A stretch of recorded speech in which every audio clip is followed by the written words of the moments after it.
realmente. Es claro que ustedes están aquí presentes para escucharme y yo estoy aquí para hablarles, pero es necesario que entre nosotros haya una verdadera comunión de almas, que nos propongamos inquirir por sí mismos, indagar,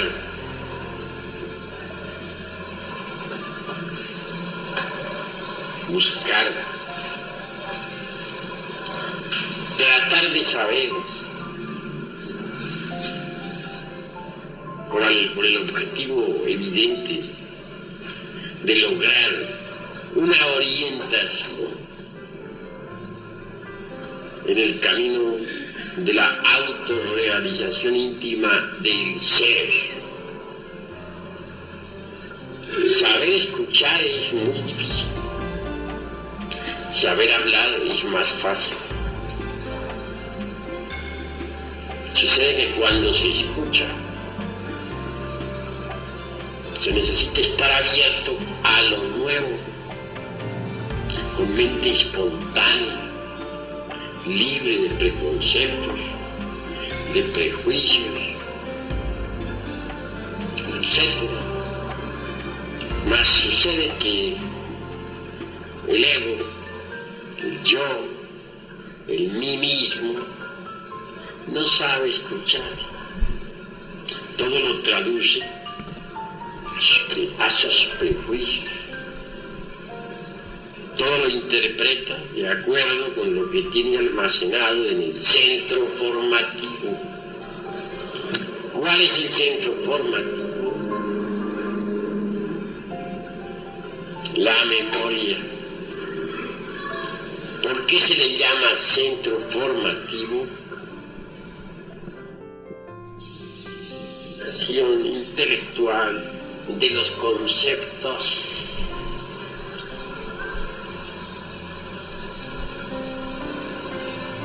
Entendido esto,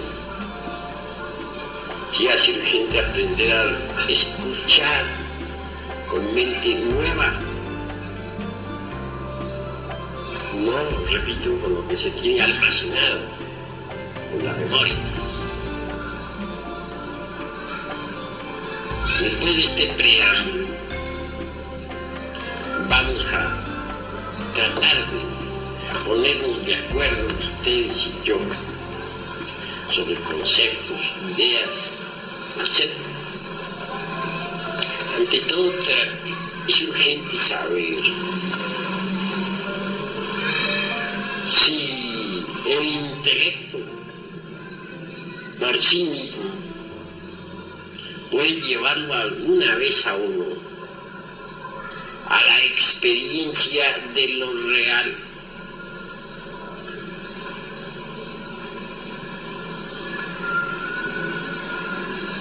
Existen brillantes intelectos, eso no lo podemos negar, pero estos nunca han experimentado eso que es la verdad.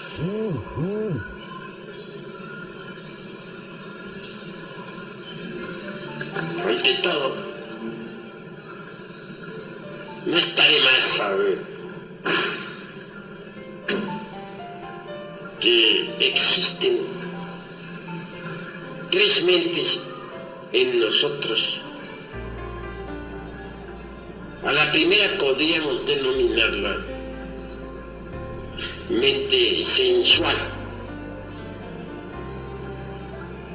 A la segunda, pero pensemos un poco en lo que es esta mente sensual que todos usamos diariamente. No hay duda que elabora sus conceptos de contenido con los datos aportados por los 5 sentidos. Y con esos conceptos de contenido forma sus razonamientos. Miradas las cosas desde este ángulo, es obvio que la razón subjetiva o sensual tiene por basamento las percepciones sensoriales externas. Si como único resorte de sus funcionalismos están exclusivamente los datos aportados por los 5 sentidos, indubitablemente no tendrá acceso totalmente a algo que se escape del círculo vicioso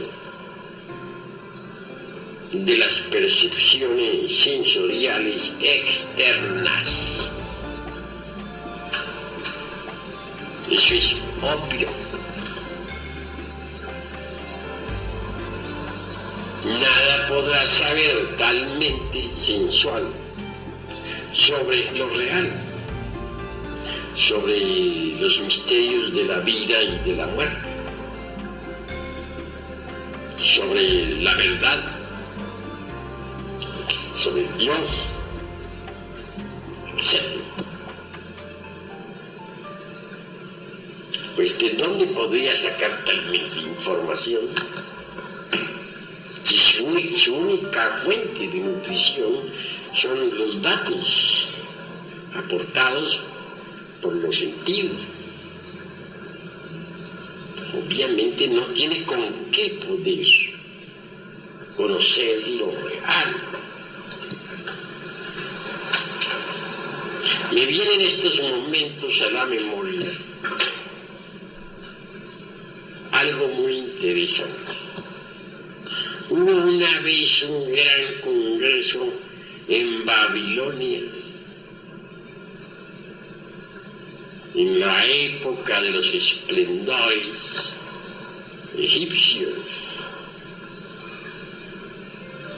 Vinieron gentes de Asiria, Egipto,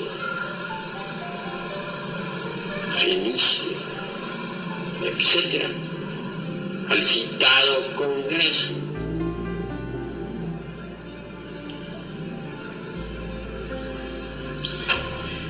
Es claro que el tema resultaba inquietante. Se quería saber, a base de puras discusiones analíticas, si el ser humano tenía o no alma.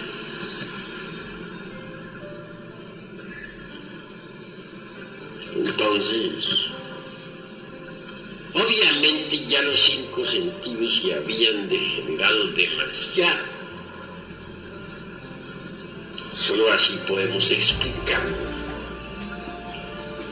que las gentes escogieran ese tema como motivo de todo un congreso. En otros tiempos un congreso así hubiera resultado ridículo. Nunca se le hubiera ocurrido a los lemures celebrar un congreso de este tipo. La gente del continente Mu le bastaba salirse del cuerpo y saber si tenía o no tenía alma. Lo hacían con una facilidad sorprendente. No estaban propiamente atrapados por el organismo físico, de manera que un tema de este tipo solamente podría ocurrirle a una humanidad ya involucionada, decadente, degenerada. Lo cierto fue que, tanto a favor como en contra de la cuestión alma, hubieron muchas discusiones. Al fin subió a la tribuna de la elocuencia un gran sabio, asirio. Ese hombre se había cultivado en Egipto. Había estudiado, pues, en los misterios. Y habló con voz muy fuerte, diciendo: la razón nada puede saber sobre la verdad, sobre lo real, sobre el alma, sobre lo inmortal.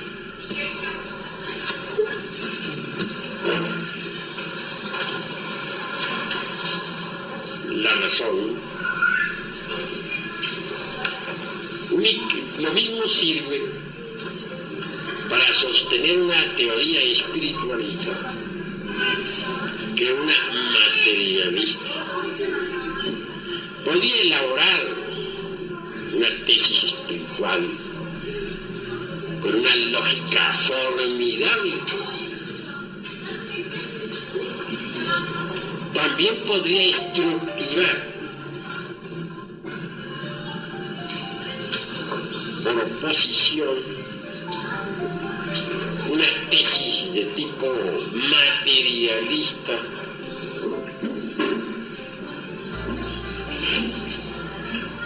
con una lógica de tipo similar, de manera pues que la razón subjetiva, sensualista, nutrida con los datos aportados por los 5 sentidos, da para todo. Puede fabricar cualquier tesis de tipo espiritualista o de tipo materialista. Entonces, no es algo en que se pueda confiar. Existe un sentido diferente, que es el sentido instintivo de la percepción de las verdades cósmicas. Es una facultad del ser. Pero la razón subjetiva por sí misma no puede verdaderamente darnos ningún dato sobre la verdad, sobre lo real. Nada puede saber la razón sensualista sobre los misterios de la vida y de la muerte. Así habló aquel sabio. Y dijo aún más: ustedes me conocen. Tengo prestigio entre ustedes. Saben muy bien que vengo de Egipto. No ignoran que mi vida ha sido de estudio. Y mi mente sensualista no podría aportar datos sobre lo real. Así habló aquel hombre. Y concluyó diciendo que ustedes no pueden saber con su racionalismo nada sobre la verdad, sobre el alma, sobre el espíritu. Porque la mente racionalista no puede saber nada de esas cosas. Bueno, habló aquel hombre con mucha elocuencia y luego se retiró. Se apartó definitivamente de todo escolasticismo. Prefirió dejar a un lado el racionalismo subjetivista y permitir o desarrollar en sí mismo dijera, aquella facultad del ser ya citada por mí, que se conoce como percepción instintiva de las verdades cósmicas, facultad que otrora tenía la humanidad en general, pero que se atrofió conforme el yo psicológico, el mí mismo o el sí mismo, se fue desarrollando. Aquel sabio asirio, educado en Egipto, dicen que apartado de toda escuela, se fue pues a cultivar la tierra y a confiar exclusivamente en esa prodigiosa facultad del ser conocida como percepción instintiva de las verdades cósmicas. Pero vamos aún un poco más lejos. Hay una mente diferente a la mente sensual. Quiero referirme en forma enfática a la mente intermedia.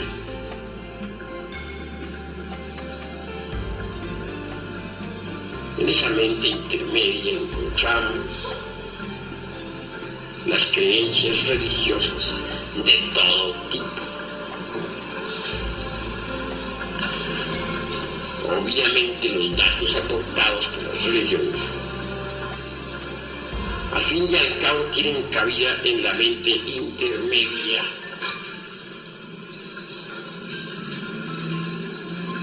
Y por último existe la mente interior.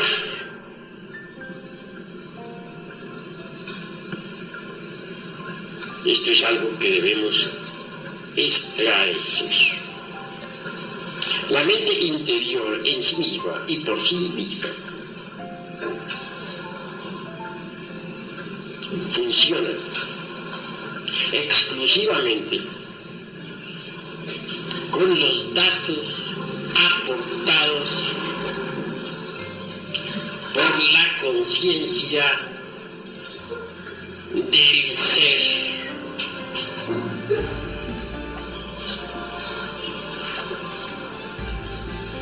La mente interior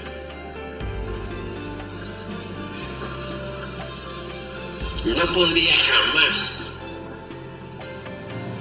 funcionar sin esos datos que proporciona la conciencia interior del ser. He ahí las tres mentes. La mente sensualista en el Evangelio es conocida con todas sus teorías y demás como la levadura de los saduceos. Jesús el Cristo advierte diciendo: cuidaos de la levadura de los saduceos, es decir, de las doctrinas materialistas, ateístas, como la dialéctica marxista. Ese tipo de doctrinas corresponde exactamente a la doctrina de los saduceos, de que habla el Cristo. Mas también advierte el Señor de perfección sobre la doctrina de los fariseos. Esa doctrina de los fariseos corresponde a la mente intermedia. ¿Quiénes son los fariseos? Son aquellos que asisten a sus templos o a sus escuelas, religiones, o sectas, etc., para que todos los vean.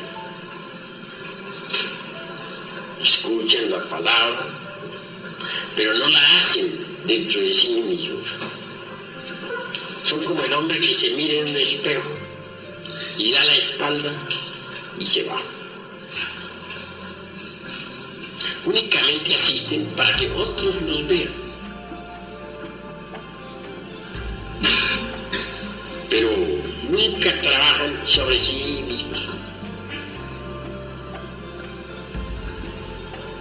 Y eso es gravísimo. Tales gentes se contentan con las meras creencias. No les interesa la transformación íntima.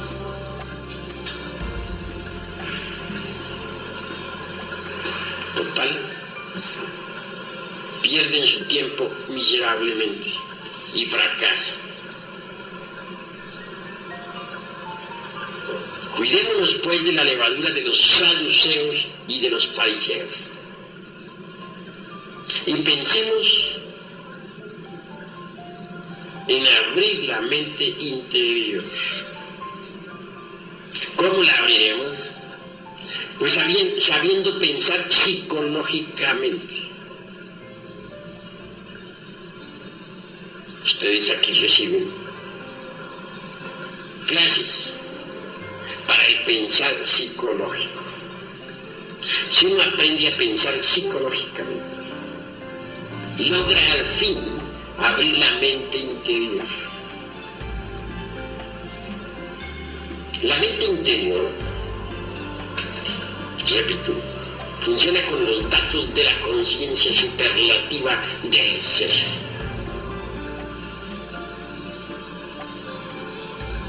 Entonces, experimenta, gracias a eso, la verdad de los diversos fenómenos de la naturaleza.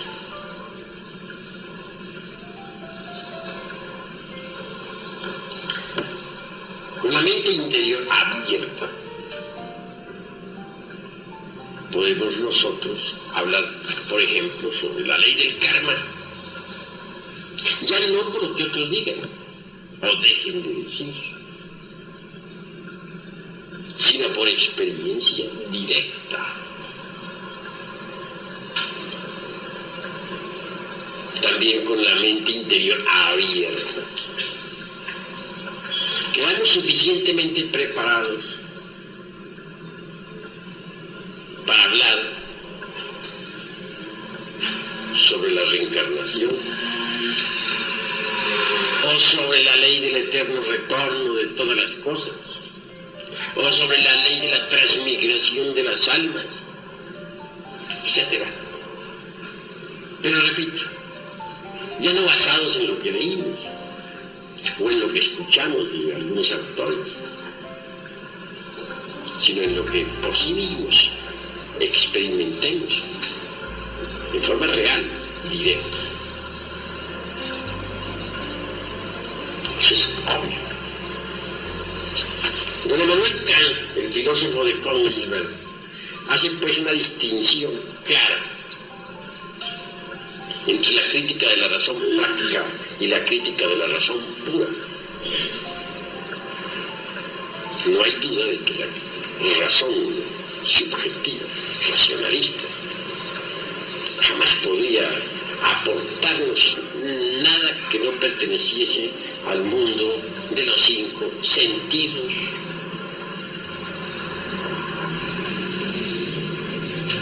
El intelecto por sí mismo es racionalista, es subjetivo. Si un intelectual oye hablar un tema sobre reencarnación, sobre karma, exigirá pruebas, demostraciones, como si la razón o como si las verdades que solo pueden ser percibidas por la mente interior pudiesen ser demostradas a la mente sensualista. Eso es exigir pruebas sobre eso en el mundo del sensorial externo. equivale tanto como a exigirle a un bacteriólogo que estudie los microbios con el telescopio, o como exigirle a un astrónomo que estudie astronomía con un microscopio. Pruebas se exigen, pero las pruebas no se las puede dar la razón subjetiva, porque la razón subjetiva o sensualista no tiene que ver nada con aquello que no pertenezca al mundo de los 5 sentidos. Y temas como el de la reencarnación, el karma, la vida post-mortem, etc., son de hecho exclusividad de la mente interior, jamás de la mente sensual. A la mente interior sí se le puede demostrar, pero ante todo se exige del candidato a una demostración que haya abierto su mente interior. Si no la ha abierto, ¿cómo haríamos para hacer una demostración de ese tipo?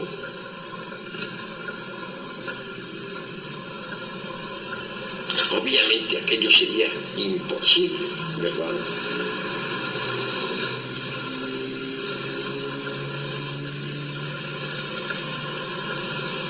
Visto esto con claridad, conviene que ahondemos ahora un poco en la cuestión de facultades.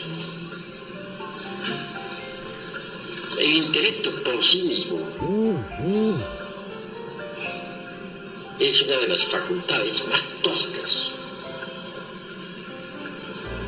en los niveles del ser. Si queremos volver todo intelecto, jamás llegaremos a la aprehensión de las verdades cósmicas. Indubitablemente,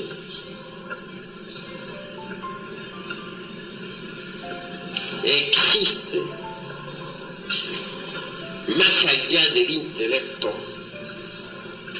otra facultad de cognición. Quiero referirme esta vez en forma enfática a la imaginación. Mucho se ha subestimado a tal facultad. Algunos hasta la denominan despectivamente con el título de la loca de la casa. Título injusto, que si no fuera por la imaginación no tendríamos esta grabadora, no existiría el automóvil, no existiría el ferrocarril, etc. El sabio que quiere hacer un invento deberá primero imaginárselo, luego plasmar su invento en el papel. El arquitecto que quiere hacer una casa tendrá primero que imaginarla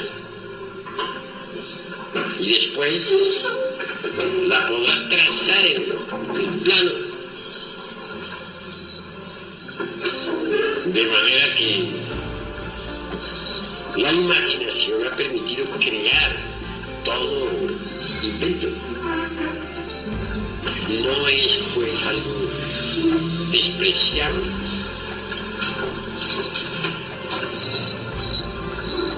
Que hay varias clases de imaginación, no lo podemos negar. La primera podríamos denominarla nosotros imaginación mecánica.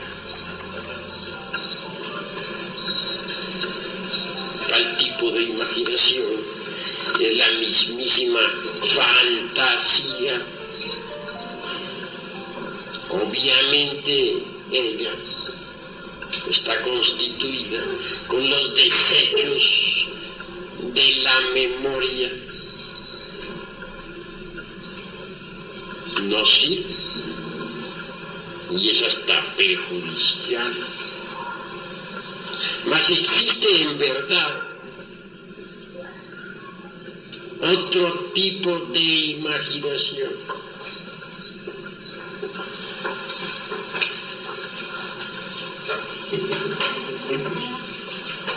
Esta es en realidad la imaginación intencional, o sea, la imaginación consciente.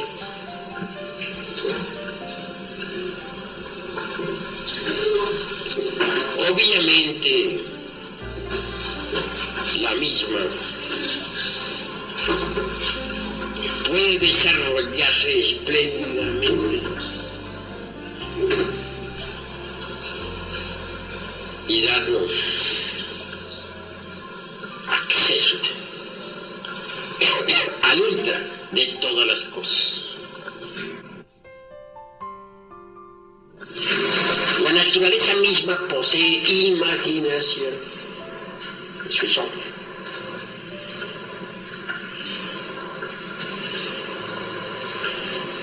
Si no fuera por la imaginación, todas las criaturas de la naturaleza estarían ciegas. Mas gracias a esa poderosa facultad existe la percepción. Se forman las imágenes en el centro perceptivo del cerebro o centro perceptivo de las sensaciones. Y así podemos percibir la imaginación creadora de la naturaleza. Ha dado origen a las múltiples formas existentes en todo lo que es. Me refiero a épocas como la de los hiperbóricos o prelemúricos. No se usaba el intelecto, sino la imaginación. Entonces el ser humano era inocente y el maravilloso espectáculo del cosmos se reflejaba como en un lago cristalino sobre su imaginación. Era otro tipo de humanidad. Hoy causa dolor ver cómo muchas gentes han perdido ya hasta la mismísima imaginación. Es decir, se ha degenerado espantosamente esta preciosa facultad.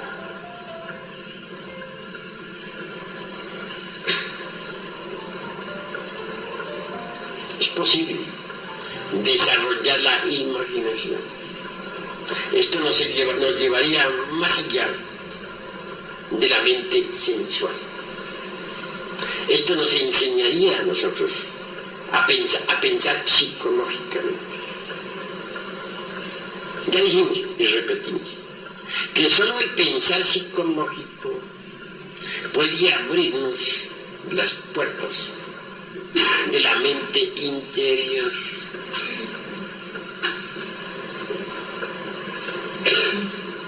Si uno desarrolla la imaginación, puede aprender a pensar psicológicamente. Imaginación, inspiración, intuición son los tres caminos obligatorios de la iniciación. Si nos quedamos nosotros embotellados exclusivamente en los funcionalismos gnósticos sensoriales del aparato intelectual, no será posible en modo alguno subir por los escalones de la imaginación, de la inspiración y de la intuición. No quiero decirles a ustedes que el intelecto no sirva. Lejos estoy de hacer tamaña afirmación.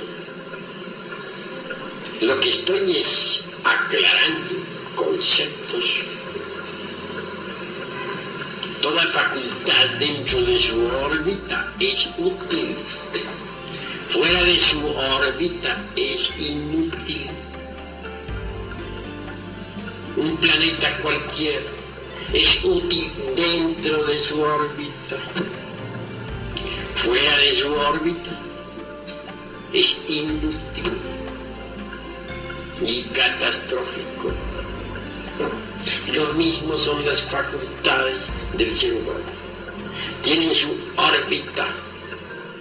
Querer sacar a la razón de su órbita, a la razón sensualista, es absurdo.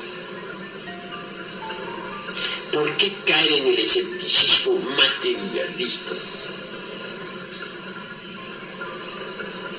Muchas gentes. ¿A qué se debe que aún los estudiantes del pseudoesoterismo y pseudo-ocultismo tan en boga en estos tiempos estén luchando siempre contra las dudas?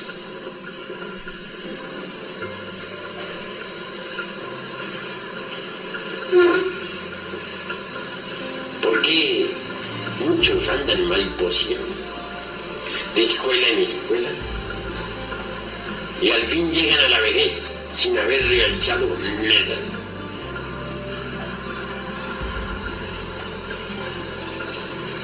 A través de la experiencia he podido observar que aquellos que se quedan embotellados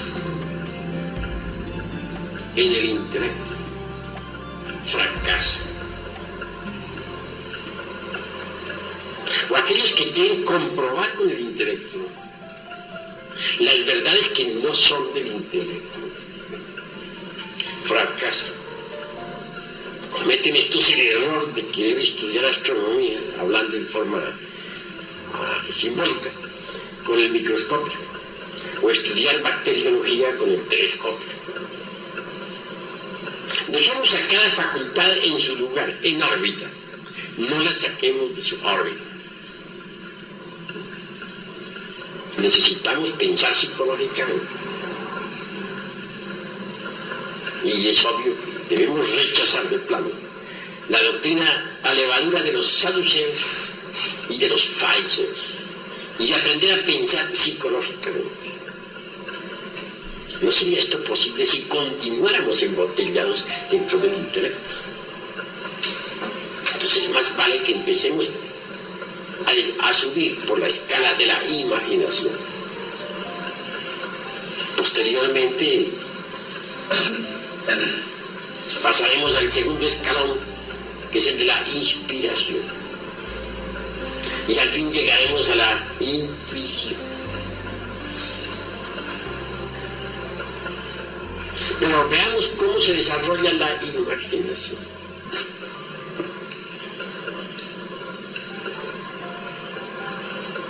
Se puede empezar con un ejercicio sencillo. Muchas veces hablé yo sobre el ejercicio del vaso con agua. Un ejercicio fácil. Si uno pone un vaso con agua a esta distancia, si en el fondo del vaso deposita un espejito, si añade al agua azogue algunas gotas, y si luego se concentra uno en el centro mismo del vaso y en todo el centro, es decir, sobre el agua, en forma tal que la vista atraviese el cristal. Pues obviamente tendrá un ejercicio espléndido para el desarrollo de la imaginación. Tratará de ver en esa agua la luz astral. Sí, hará un gran esfuerzo por verla. En principio no verá nada, eso es obvio. Después de algún tiempo de ejercicios, verá el agua de colores. Comienza a percibir la luz astral. Aquel sentido de autoobservación psicológica entra en actividad. Y mucho más tarde, si pasa un carro por la calle, por ejemplo, verá en el agua una cinta de luz y verá el carro caminando por esa cinta de luz. Esto indica que ya comienza a percibir con la facultad trascendental de la imaginación. Por último, llegará el día en que ya no necesitará para nada del vaso con agua para ver, sino que verá el aire de distintos colores, verá el aura de las gentes. Bien sabemos que cada persona carga un aura de luz a su alrededor. Esa aura tiene diversos colores. El escéptico lleva siempre una aura de color verde, verde brillante. El devoto lleva una aura de color azul. El amarillo revela mucho intelecto. El verde sucio, escepticismo. El gris, tristeza. El gris plomo, mucho egoísmo. El negro representa el odio. El rojo sucio, la lujuria, la fornicación. El rojo brillante, centelleante, la ira, etc. Obviamente, para llegar a ver así la aura de las gentes, pues hay que trabajar mucho. Con este ejercicio habrá que trabajar por lo menos 3 años, 10 minutos diarios, sin dejar un solo día de trabajo. Obviamente, si tienen esa firmeza como para practicar ese ejercicio 10 minutos diarios, pues llega el momento en que tiene que desenvolverse en la facultad de la imaginación, o la evidencia, que es otro término que le pondríamos a la imaginación.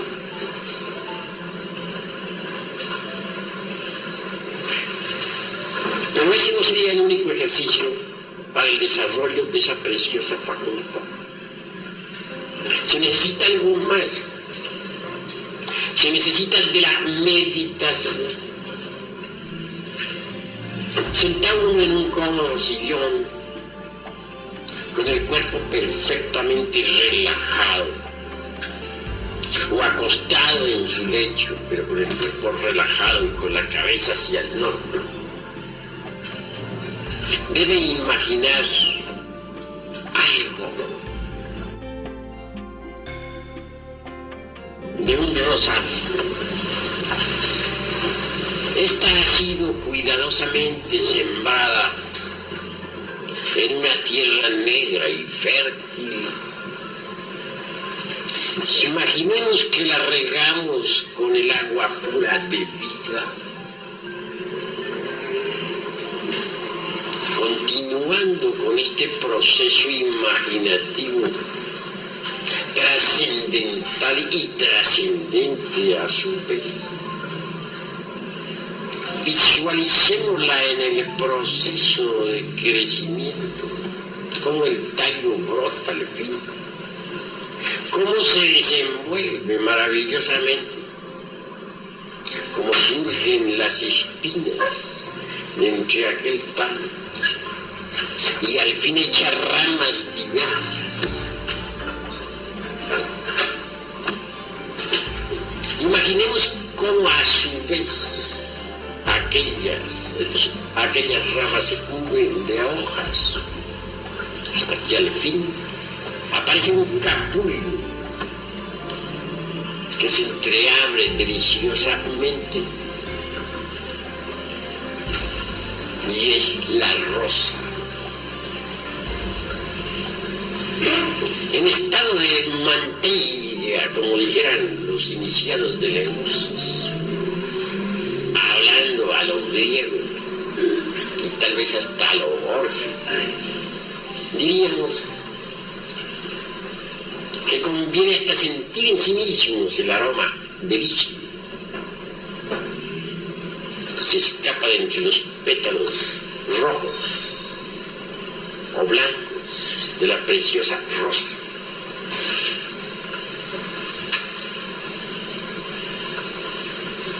La segunda parte del trabajo imaginativo consistiría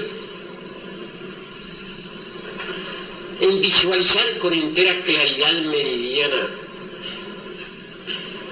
el proceso del morir de todas las cosas. Bastaría imaginar cómo aquellos pétalos olorosos van cayendo poco a poco, marchitos y sin vida. Como aquellas ramas, otrora fuertes, se convierten después de algún tiempo en un montón de leños. Y al fin llega el huracán, el viento, y arrastra a todas las hojas y a todos los leños. Es una meditación de fondo sobre el proceso del nacer y del morir de todas las cosas. Este ejercicio, practicado en forma asidua, diariamente, y es claro que a la larga vendrá a darnos la percepción interior profunda de aquello que podríamos denominar mundo astral.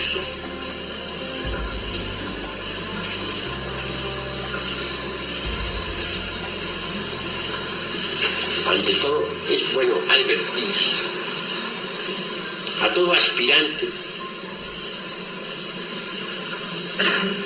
que cualquier ejercicio esotérico,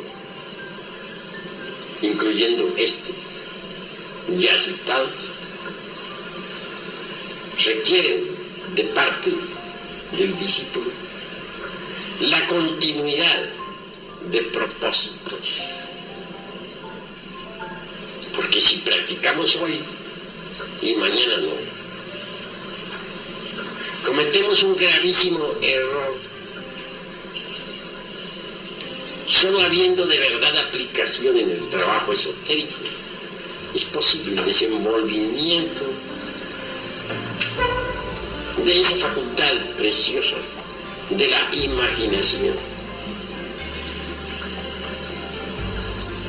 Una vez que durante la meditación surja en nuestra imaginación algo nuevo, algo distinto a la rosa, es señal evidente de que ya estamos progresando. En principio las imágenes carecen de colorido, pero conforme trabajamos, ellas se van revestiendo de múltiples encantos y colores. Así progresaremos en el desarrollo interior profundo.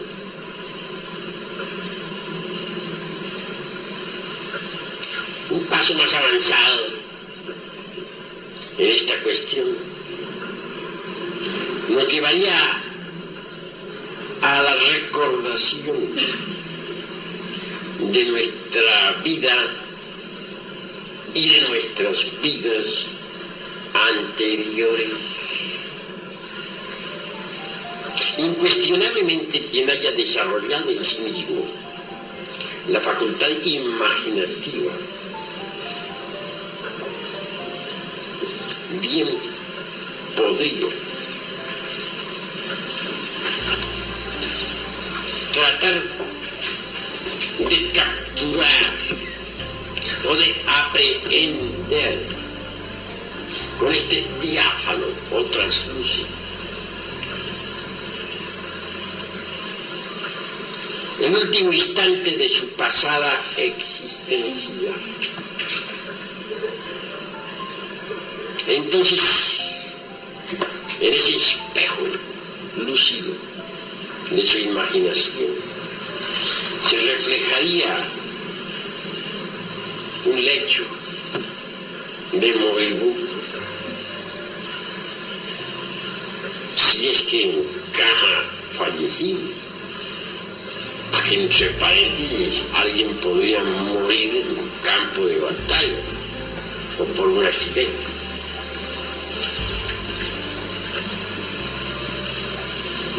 Sería interesante ver a sus seres queridos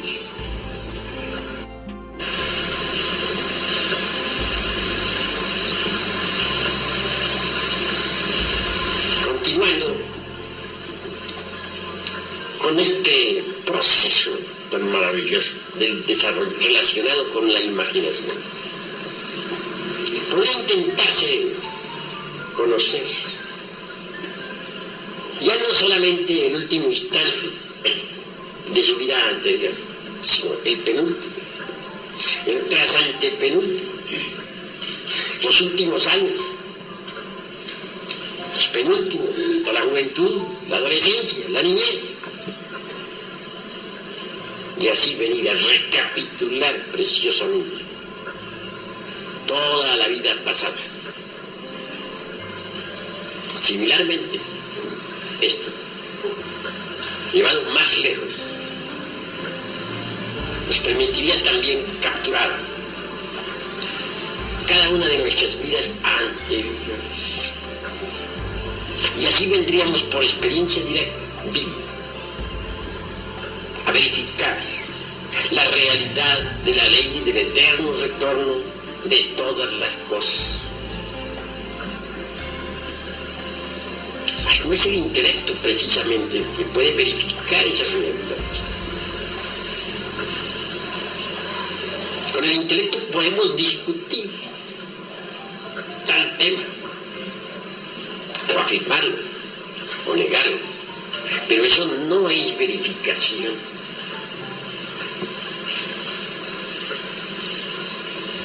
Así pues, los invito a ustedes a la comprensión.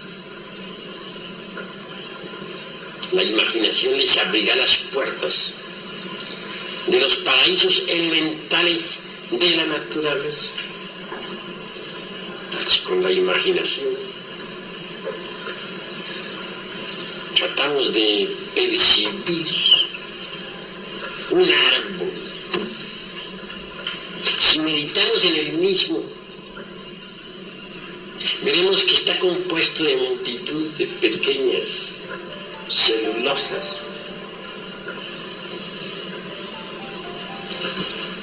percibiremos su fisiología, sus raíces, sus frutos, mas también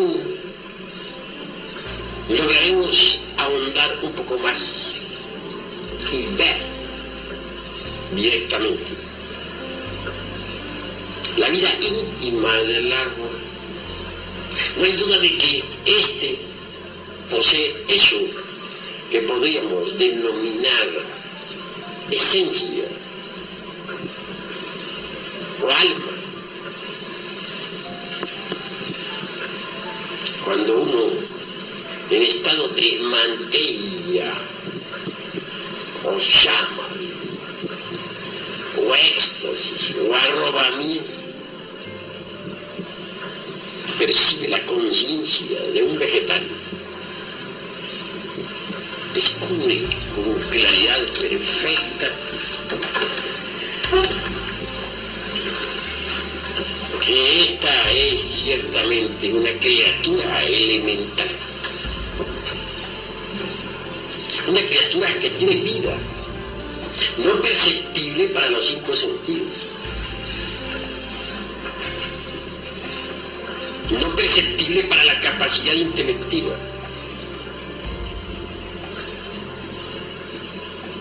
excluida completamente del terreno místico sensorial, mas sí perfectamente perceptible para el translúcido.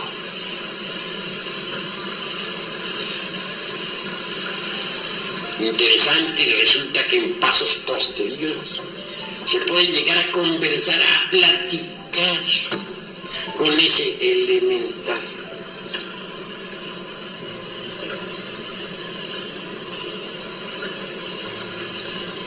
Obviamente la cuarta vertical posee sorpresas insólitas. Indubitablemente el Edén de que nos habla la Biblia es la misma cuarta dimensión de la naturaleza. El paraíso terrenal es la cuarta coordenada. Los campos elíseos, la tierra prometida, donde los ríos de agua pura de vida manan leche y miel, es precisamente la cuarta dimensión de nuestro planeta Tierra. La imaginación creadora es translúcido, el espejo mirífico del alma, bien desarrollado con eficiencia idónea, mediante reglas esotéricas exactas.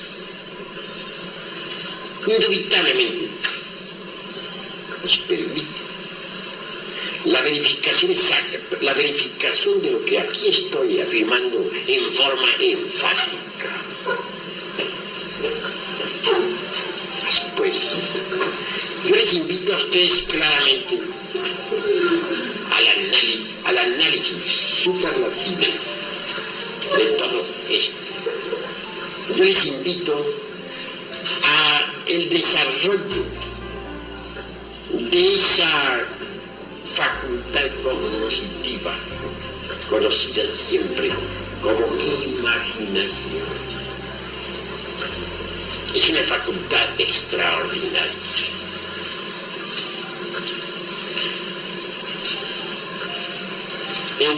En la cuarta vertical descubrimos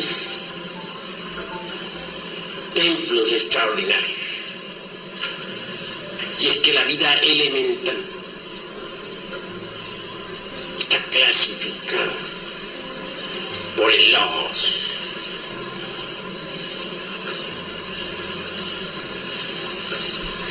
Una es la familia, por ejemplo, de los naranjales y otra la de los eucaliptos. Para cada familia vegetal existen templos de la naturaleza. Los devas citados por los textos teosofistas, pseudoesoteristas o ocultistas, gobiernan la vida elemental. Estos devas son hombres perfectos en el sentido más completo de la palabra, iniciados, que saben manipular las leyes de la naturaleza. La imaginación creadora le permite a uno, pues, verificar por sí mismo que la Tierra no es un organismo muerto, algo rígido, una costra física desprovista de vida,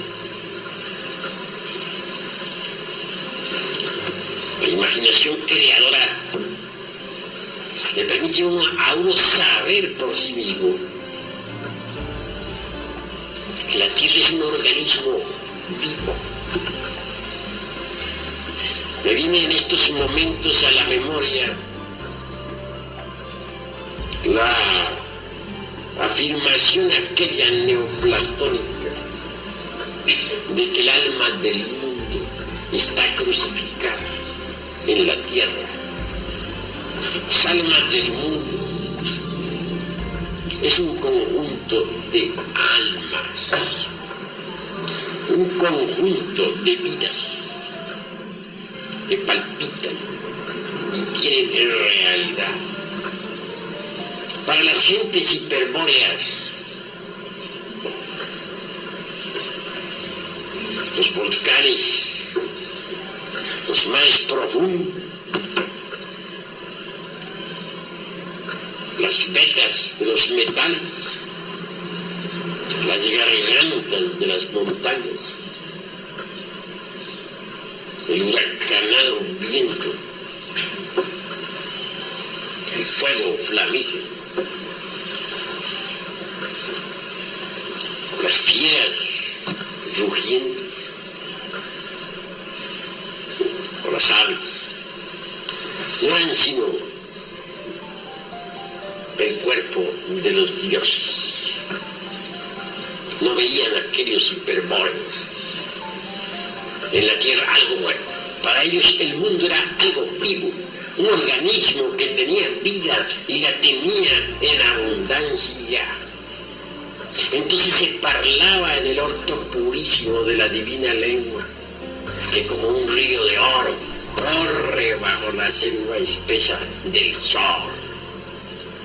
Aquel que sabía tañir la lira arrancaba de la misma las más extrañas sinfonías. Sabía por esos tiempos no había caído sobre el pavimento del templo la lira de Orfeo hecha pedazos. Esos eran otros tiempos. Esa era la época de la antigua Arcadia, cuando se rendía culto a los dioses de la aurora y cuando se festejaba cada nacimiento con fiestas místicas trascendentales.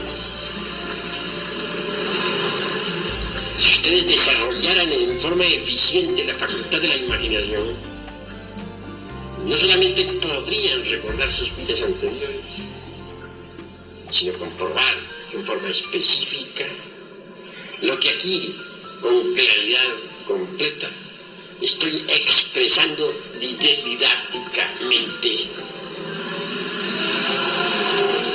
Mas la imaginación en sí misma y por sí misma no es más que el primer escalón. Un segundo escalón más elevado nos lleva a la inspiración. La facultad de la inspiración nos permite platicar cara a cara con toda partícula de vida elemental. La facultad de la inspiración nos permite sentir en nosotros mismos el palpitar de cada corazón.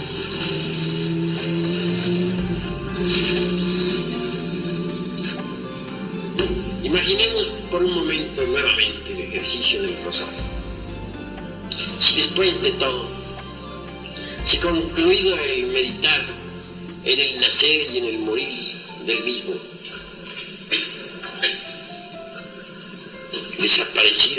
desaparecieron los leños y los pétalos de la flor, queremos saber algo más, necesitamos de la inspiración. Ha nacido la planta, ha dado frutos, ha muerto, y después de todo, ¿qué? Entonces necesitamos de la inspiración para saber qué, cuál es el significado de ese nacer, y de ese morir de todas las cosas. La facultad de la inspiración es todavía más trascendental y necesita un gasto de energía mayor. Se trata de dejar a un lado el símbolo sobre el cual hemos meditado. Se trata de capturar su significado interior. En esto se necesita de la facultad de la emoción, del centro emocional. El centro emocional viene pues a valorizar el trabajo esotérico de la meditación. El centro emocional nos permite sentirnos inspirados. Y luego, inspirados, conoceremos el significado del nacer y del morir de todas las cosas. Con la imaginación podríamos verificar la realidad de la existencia anterior. Con la inspiración podríamos capturar el significado de tal existencia, su motivo, su causa, su porqué. La inspiración, pues, está un paso más allá de la facultad de la imaginación creadora. Con la imaginación podemos verificar la realidad de la cuarta vertical. Pero la inspiración nos permitirá capturar su honda significación.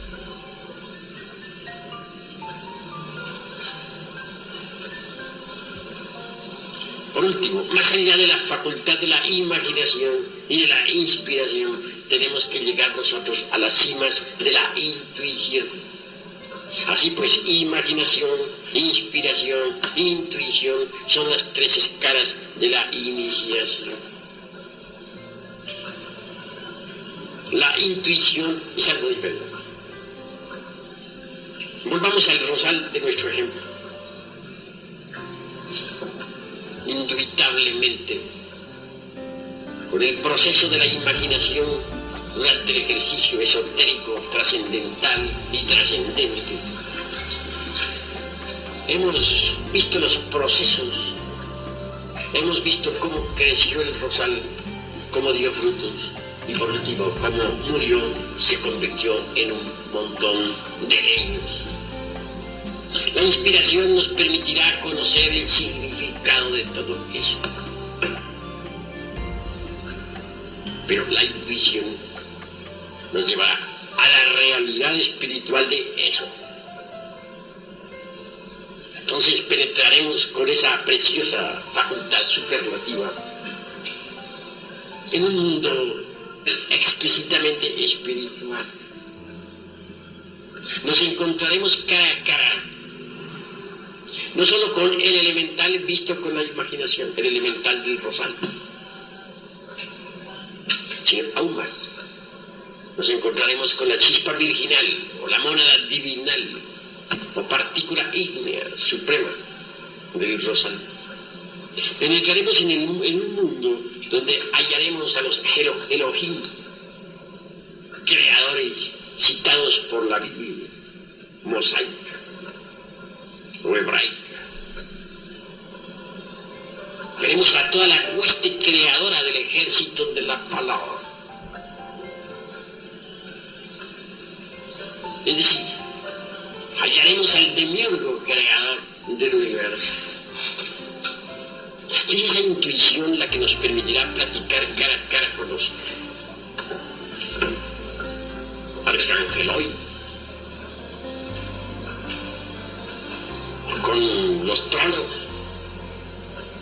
que ya no serán para nosotros una mera especulación o creencia, sino una realidad palpable, manifiesta.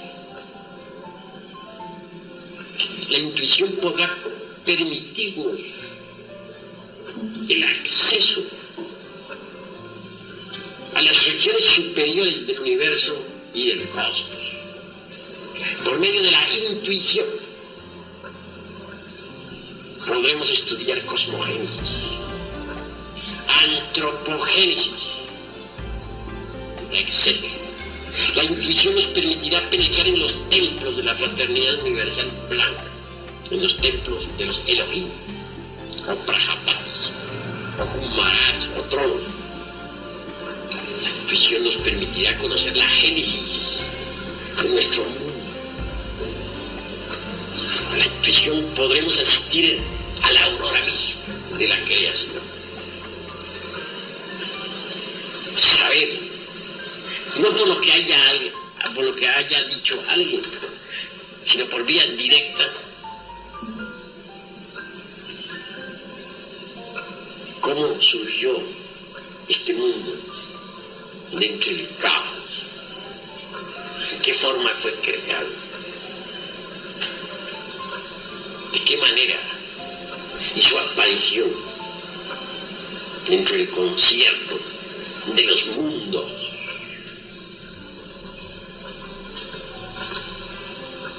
La intuición, pues, nos permitirá saber ya de forma específica y directa lo que no saben los brillantes intelectos de la época. Pues existen muchísimas teorías en relación con el mundo, con el universo, con el cosmos. Y estas pasan de moda constantemente, como los remedios de farmacia, como las modas de las damas, de los caballeros. A una teoría le sigue otra y a otra. Y al fin y al cabo el intelecto no hace sino especular y fantasear a lo lindo, sin poder experimentar jamás lo real. Pero la intuición le permite a uno conocer lo real. Es una facultad cognoscitiva trascendental. Grandioso es poder asistir al espectáculo del universo, sentirse uno por un momento aparte de la creación, mirar el mundo como si este fuese un teatro y uno un espectador. Evidenciados como un cometa sale del caos, surge pues del no ser, que es el real ser, cualquier unidad cósmica, etc. Es la intuición la que le permite saber que la Tierra existe por el karma de los dioses, porque si no, no existiría. Es la intuición la que le permite uno verificar el crudo realismo de tal karma. Ciertamente, aquellos Elohim, Prajapatis o ángeles, que en su conjunto constituyen lo divinal, actuaron en un pasado ciclo de manifestación, mucho antes de que la Tierra y el sistema solar hubieran surgido a la existencia. Veamos un caso muy simpático. Mucho se discute sobre la Luna. Piensan muchas gentes de que este es un pedazo de tierra lanzado por la fuerza centrífuga del universo al espacio. Algo así como quien dispara un cohete atómico. Mas la intuición le permite a uno verificar las cosas en forma completamente diferente. intuición le permite a uno saber que la luna es muchísimo más antigua que la Tierra. Por algo es que nuestros antepasados de Anáhuac decían la abuela luna. Ella es obviamente nuestra abuela. Ella es la madre de la Tierra y la Tierra es la madre de nosotros, total es nuestra abuela. Conceptos sabios de Anáhuac.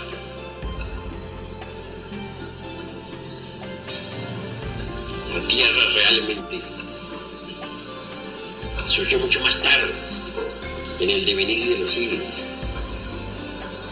La luna fue un mundo rico en el pasado. Tuvo vida mineral, vegetal, animal, humana, mares profundos, volcanes que hicieron erupción, etc. Los mismos científicos actuales han tenido que rendirse ante la evidencia concreta de que la luna es más antigua que la Tierra. Aquellos iniciados que cometieron el error de afirmar que la luna fue un pedazo desprendido de la Tierra, ahora quedaron mal cuando se verificó con aparatos especiales, mediante el estudio de los guijarros traídos de la luna, que esta es más antigua que la Tierra. Y así es. Tuvo humanidad, tuvo vida vegetal, fue un mundo rico. ¿Pero por qué se convirtió así en luna? La intuición le permite a uno saber que todo lo que nace tiene que morir. Y que todo el mundo del espacio estrellado a la larga se convierte en una nueva luna. Esta tierra que nosotros habitamos un día envejecerá y morirá. Y se convertirá en una nueva luna. Y hay lunas tan pesadas como por ejemplo la que gira alrededor del Sol Sirio, que tiene una densidad 5000 veces más grave que la del plomo. Así pues, volviéndolo de nuestra luna, diremos que es la madre de la Tierra. ¿Pero por qué hago tan tamaña afirmación? Por medio de la intuición vemos cómo, después de que aquella vieja luna, nuestra abuela, murió, el ánima mundi lunar, crucificado en aquel satélite, se sumergió en el seno del eterno Padre Cósmico como el absoluto. Cuando llegó una nueva época de manifestación, después de un largo intervalo, cuando llegó, dijéramos, un nuevo gran día de actividad, esa madre luna, esa ánima mundi, reconstruyó un nuevo cuerpo, se reencarnó, formó su nuevo cuerpo, que es esta tierra. Todas las criaturas que ahora existieran en la luna murieron, pero los gérmenes de la misma, los gérmenes de toda vida vegetal o animal o humano, no murieron. Esos gérmenes proyectados por los rayos cósmicos quedaron depositados aquí en este nuevo planeta. Hasta en los gérmenes de nuestros mismos cuerpos. Por tal motivo, somos hijos de la luna. Ella es la madre de todos los vivientes. Y ella es la madre de la tierra. Cuando uno hace una afirmación de estas, ante un grupo de gentes instruidos, ante los eruditos del intelecto, ante aquellos que están acostumbrados a jugar malabares con la mente, ante los fanáticos de los silogismos y de los prosilogismos y de los ensilogismos, del racionalismo subjetivista, pues obviamente se expone a la burla, al sarcasmo, a la ironía, a la befa, a la sátira, porque esto no puede ser admitido jamás por el racionalismo subjetivista del intelecto. Esto que estoy diciendo solamente puede ser aceptable a la intuición. Si ustedes quieren algún día llegar de verdad a la iluminación, a la percepción de lo real, al conocimiento completo de los misterios de la vida y de la muerte, necesitarán subir incuestionablemente por la gradería maravillosa de la imaginación, de la inspiración y de la intuición. El mero racionalismo jamás podría llevarlos a ustedes a estas experiencias íntimas profundas. No, en modo alguno nos pronunciaríamos nosotros contra el intelecto. Lo que queremos es especificar funciones, y eso no es un delito. Indubitablemente el intelecto es útil dentro de su órbita. Fuera de órbita, repito lo que ya dije al empezar esta plática, que resulta inútil.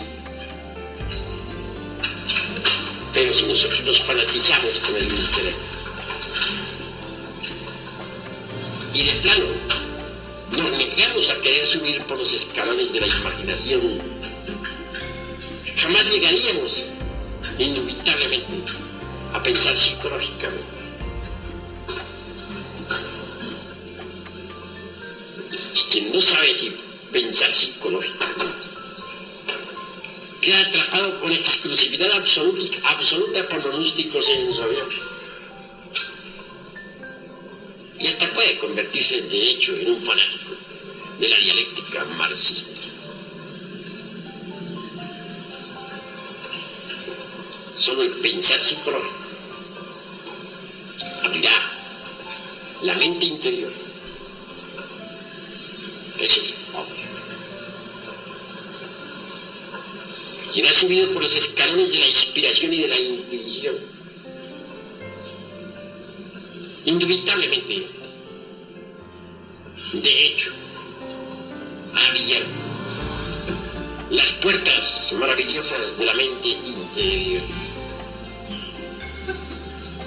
Surgen los intuitos desde adentro, se expresan a través de la mente interior. Es decir, la mente interior sirve de vehículo a los intuitos. Esta mente interior es la misma razón objetiva, especificada claramente por un Jeff, o por un Spencer, o por un Colin, o por un Nicol. Poseer razón objetiva es haber abierto la mente interior. Y la mente interior funciona exclusivamente con los intuitos, con los datos del ser, de la conciencia, de lo superlativo, de lo étnico, de aquello que es trascendental y trascendente en nosotros, y no de otro modo. Bien, habiendo planteado este tema, queda abierta la discusión. El que quiera preguntar algo puede preguntarlo con la más entera libertad. El que no esté de acuerdo puede refutar libremente, porque aquí hay libertad de palabra para todos. De manera que puede hablar. Maestro, me gustaría saber si existe alguna diferencia entre intelecto y mente. Pues el intelecto y la mente en el fondo son lo mismo. Pero la mente no cultivada no es intelecto. La mente cultivada es intelecto. Alguien podría ser muy inteligente y sin embargo no poseer intelecto. Así pues, no hay diferencia sustancial, sino accidental. Distínguase entre potencia y accidente, de acuerdo con la lógica formal.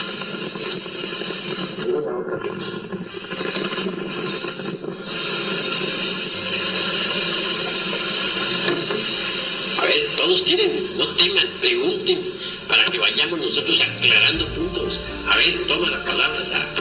Yo quisiera saber qué es la consideración de las almas. Bueno, con mucho gusto, pero nos hemos salido del tema. Es que lo mencionó al principio. Bueno, la transmigración de las almas o la famosa metempsicosis de Pitágoras. Precisamente en este momento que tú haces esa pregunta, me viene a la memoria un caso interesante. Algún día por esas calles de Atenas ladró un perro. Y no solamente ladró, sino chilló también. Y aulló. Bueno, lo cierto fue que Pitágoras andaba por ahí junto con sus discípulos. Enojado, uno de sus discípulos le dio de patadas al pobre can. Entonces el sabio les reprendió diciendo: no golpees a ese animal, porque en él he reconocido el alma de un amigo mío que murió hace tantos años. Algo insólito, diría, ¿verdad? Y merece que se explique todo eso. Krishna enseñaba la doctrina de la transmigración de las almas. Es lo mismo que la metempsicosis de Pitágoras. Vale la pena explicarlo, y explicarlo de verdad. Sucede que todo ser humano, o todo humanoide, para hablar más claro, posee en sí mismo eso que podríamos denominar ego animal.